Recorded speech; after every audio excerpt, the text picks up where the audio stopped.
Good morning. Just going to give you a quick update. I'd like to thank Merit and the NANOG Program and Steering Committees for, again, letting us have a joint meeting with the NANOG community. I'm the president and CEO of arin. Sort of interesting to say that, which means I'm in charge of making sure the arin train runs on the tracks and in the direction that this community wants it to go.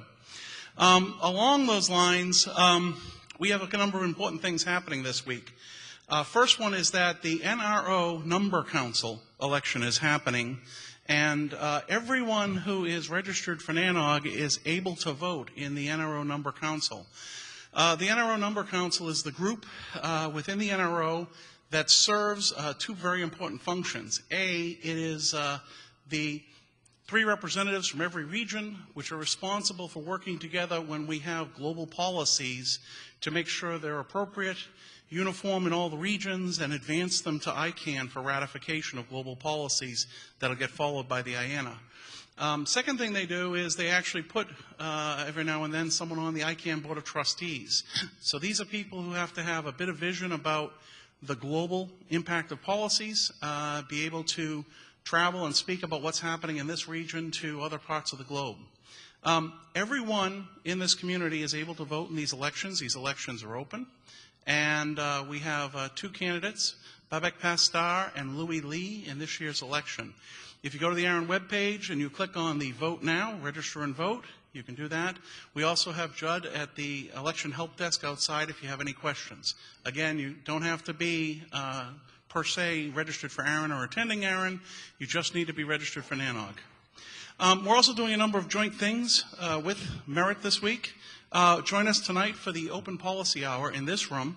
We actually will go through the policy development process at 5:30, and then at 6 o'clock, from 6 to 7, we'll go through the Open Policy Hour and discuss a number of policies under discussion and take any other issues you want to take regarding policies in preparation for the upcoming meeting.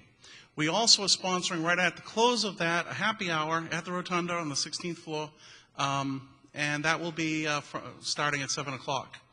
I also ask that, since you're going to be here anyway, you participate in tomorrow's IPv6 panel discussion. We have a discussion going on about the status of IPv6 in the operator community. We definitely welcome feedback.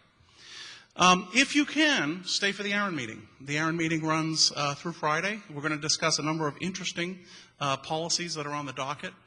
This includes a global policy for assignment of ASN blocks, a global policy for allocation of IPv4 blocks to regional internet registries.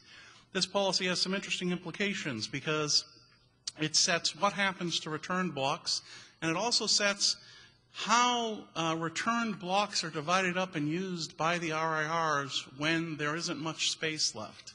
So a fairly important issue for operators to look into. Open access to IPv6. We have some very modest criteria for IPv6 allocations, and this policy makes them more modest, removing a little bit of them, and it's worth discussion in the community. IPv6 multiple discrete networks, allowing people who don't necessarily have one contiguous backbone. That actually came up a little bit in earlier discussions this week. Will be discussed. That policy is up for consideration. And an equitable IPv4 runout policy, which talks about how many addresses you get when you come to arin when arin begins to run out and has a smaller and smaller free pool. All of these have interesting impacts. You don't need to come to arin, you don't need to talk about them, but they will affect you sometime if adopted, so it might be worth it if you can stay the extra couple of days. The only other thing, of course, tomorrow's IPv6 Emerging Success Stories. We have information on the website about who is RESTful Web Service, and there'll be a presentation about that. We are doing lame DNS testing, and we welcome feedback on that because people have asked us to look at the DNS servers that people serve their in-adders with, and quite frankly, there's a big difference between the criteria we've been given and the state of your DNS servers out there. We want to make sure that we don't remove records unless they actually match what you want us to remove.